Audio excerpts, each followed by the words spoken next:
Assalomu alaykum azizlar, kanalimga xush kelibsizlar. Tushda erini ko'rsa nima bo'ladi? Shu haqida sizlarga ma'lumot berib o'tmoqchiman.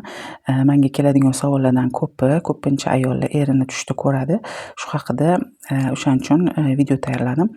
Azizlar, agar tushingizda eringizni ko'rgan bo'lsangiz, bir xushxabar olishingizni anglatadi. Agar eringizni chiroyli, yaxshi holatda ko'rgan bo'lsangiz, agar eringizni o'lganini tushingizda ko'rgan bo'lsangiz, eringizni kichkina bir muammo yoki bo'lmasam qandaydir kichkina bir kasallik o'tkazishini, lekin yaxshi bo'lishiga, umrini uzaganligiga ishora qiladi. Agar eringizni sizga xiyonat qilganini ko'rgan bo'lsangiz, kutilmaganda xushxabar olishingizni va eringizni sizga hadya olishiga ishora qiladi, anglatadi. Agar eringizni qayta tez xiyonat qilayotganini ko'rgan bo'lsangiz, demak bu yerda bir shu xiyonatga o'xshash yoki qanaqadir bir nima deydi, ogohlantiruvchi tushlarga kiradi. Bir shunga o'xshash bir vaziyat bo'lishi mumkinligini anglatadi. Chunki shu kommentariyalarda yozganlar bo'ldi. Ko'pchilik men qayta tez erimni shunaqa xiyonat qilganini tushda ko'rdim va haqiqatan xiyonat qildi deb yozishdi. Shuning uchun agar tez qayta xiyonat qilganini ko'rgan bo'lsangiz, ana o'shanda sal ehtiyot bo'lishingiz mumkin. Lekin bir oyda bir marta yoki bo'lmasam bir oyda 2 marta tushingizda agar eringizni xiyonat qilganini ko'rgan bo'lsangiz, demak bu yerda sizda problema, ya'ni muammo sizda. Chunki siz ko'p eringizni hamma narsaga rashk qilib, o'zingiz siqib, o'zingiz qiynayotganingizni bildiradi va bu sizga shunaqa xabar anaqa kelyaptiki, tush kelgani, ya'ni anaqa qilmagin, o'zingni siqmagin, ering aslida vafodor degan ma'noda sizga bunaqa tush kirayotgan bo'lishi mumkin azizlar. Agar tushingizda ikkita eringiz borligini ko'rgan bo'lsangiz, bu tush azizlar, chunki tushga hamma narsa kiradi. Agar tushingizda ikkita eringiz borligini ko'rgan bo'lsangiz, bir qaror berishingiz kerakligini, nimaga qaror berishni bilmasdan ikkilanishingiz, ya'ni ikki o'tni orasida qolishingiz mumkinligini, shunaqa bir vaziyat bo'lishini anglatadi. Lekin nima qaror bergan taqdiringizda ham oxiri xayrli bo'lishini bildiradi. Azizlar, men kanalimda qayta bir xil tush ko'rish nimani anglatadi, shu haqida tush ta'biri bor. O'sha yerda aytganman men. Qayta bir xil tush ko'rish o'zi asos faqat emas. Nima tush ko'rganingizni ham qayta bir xil tush tez ko'rayotgan bo'lsangiz, demak oldingizda bir xatar bor va sizni ogohlantiryapti.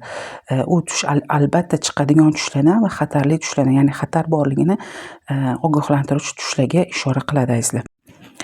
Turmush qurmagan qizlar eri borligini agar ko'rsa tushida, yaqin kunlarda xayrli sovchi yoki sizga biron bir yigit kelib chiqishini, ya'ni tolib chiqishiga ishora qiladi.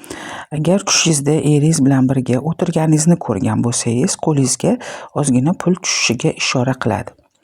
Eringizni sizni oldingizga qarab kelganini ko'rgan bo'lsangiz, agar eringiz bilan urushib, arazlashib qolgan bo'lsangiz, inshaalloh yarashishingizga, agar bunaqa holat bo'lmasa, eringizni sizga bir hadya olishiga inshaalloh ishora qiladi.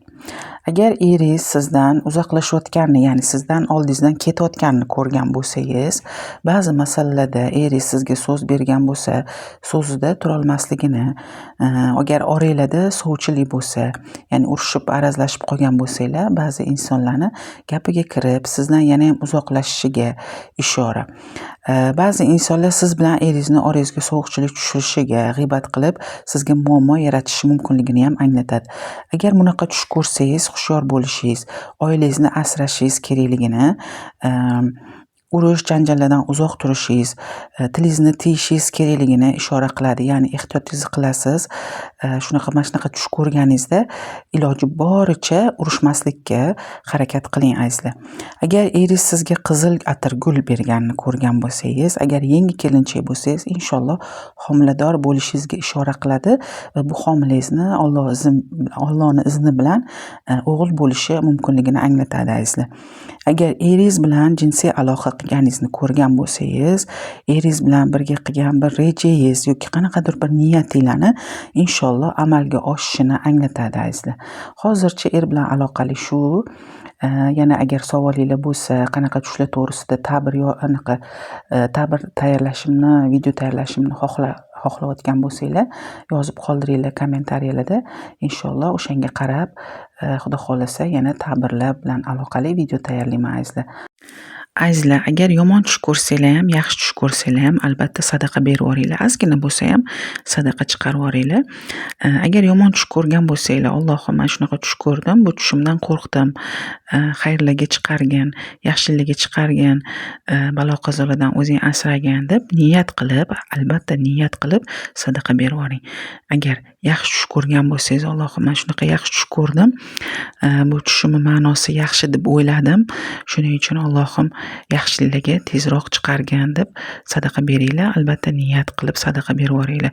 Payg'ambarimiz aytgan ekanlar, yomon tushga ham, yaxshi tushga ham sadaqa beriladi, beringlar deb aytgan ekanlar. Azizlar, agar tush ta'birlari yoqqan bo'lsa, layk bosishni unutmanglar va yaqinlarga nima deydi, bo'lishishni ham unutmanglar. Har doim xayrli, chiroyli tushlar ko'ringlar azizlar.